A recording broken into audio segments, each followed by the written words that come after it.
नमस्कार सगळ्यांना. स्वागत आहे तुमचं माझ्या चॅनलमध्ये.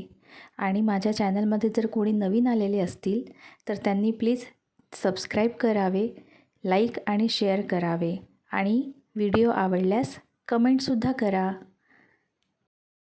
आज आपण बघणार आहोत मऊ कणिक मळण्याची सविस्तर रेसिपी. एका खोलगट भांड्यामध्ये कणिक चाळून घेतलेली आहे आणि त्यात मीठ घातलेलं आहे. आता आपण त्यात पाणी थोडं थोडं घालणार आणि मिक्स करणार आहोत, म्हणजेच कणिक मळणार आहोत. थोडं थोडं पाणी घालून कणिक मळायची. एकदम पाणी घातलं तर सैल होऊ शकते, त्यामुळे थोडं थोडं पाणी घालत एक अंदाज घेत घेत आपल्याला कणिक मळायची आहे.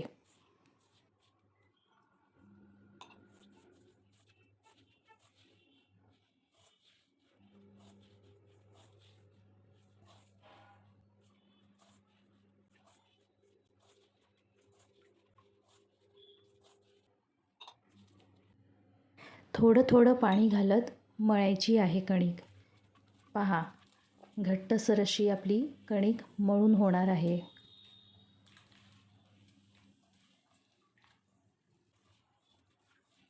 आता थोडंसं पीठ लावून कणिक मळून घ्या आणि झाकण लावून एक 5 ते 10 मिनिटं बाजूला ठेवून द्या. तोपर्यंत कणिक छान भिजते आणि आपण आपली बाकीची उरलेली कामं करून घ्या.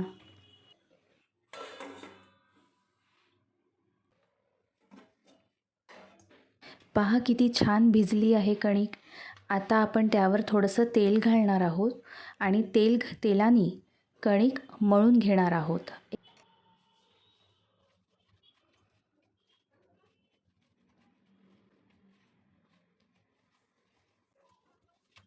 पहा किती छान मऊसूद गोळा तयार झालेला आहे कणकेचा. अशी कणिक आपल्याला मळायची आहे. आता आपण त्यावर झाकण लावून 5 मिनटं बाजूला ठेवणार आहोत. असं केल्यामुळे पोळ्या छान मऊ बनतात. मळताना पीठ खूप घट्टही नको, हलकं किंवा लवचिक असावं, त्यामुळे पोळ्या चांगल्या लाटल्या जातात.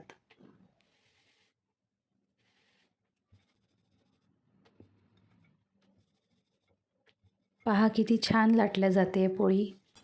लाटलेली पोळी गरम तव्यावर टाका. फक्त 10-15 सेकंद ठेवा. जोपर्यंत वरच्या बाजूला अगदी लहान बुडबुडे येत नाहीत, ही बाजू जास्त भाजू नका. लगेच उलटून घ्याल.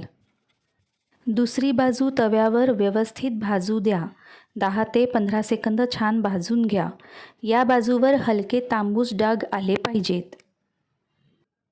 आता तवा बाजूला करा किंवा दुसऱ्या बर्नरवर ठेवा. चिमट्याने पोळी उचला आणि पहिली बाजू जी कमी भाजली होती थेट गॅसच्या मध्यम आचेवर धरा. पहा कशी टम्म फुगली आहे पोळी. अशाच पद्धतीने आपण सगळ्या पोळ्या करून घेणार आहोत. पोळी लाटताना कडा पातळ लाटा. कडा जाड राहिल्या तर ती व्यवस्थित फुगणार नाही. आचेवर धरताच पोळी काही सेकंदातच चेंडूसारखी फुगते. पोळी फुगली की लगेच उलटून दुसरी बाजू फक्त 1-2 सेकंद आचेवर धरा आणि काढून घ्या. गॅसच्या थेट आचेवर पोळी भाजल्याने ती हॉटेलसारखी टुम्म फुगते. त्याला फुलका असे म्हणतात. गरम पोळ्या डब्यात ठेवताना खाली सुती कापड ठेवावे, जेणेकरून त्या वाफेने ओल्या होणार नाहीत. खालीसुद्धा एक कापड ठेवावे आणि वरतीसुद्धा कापड लावावे.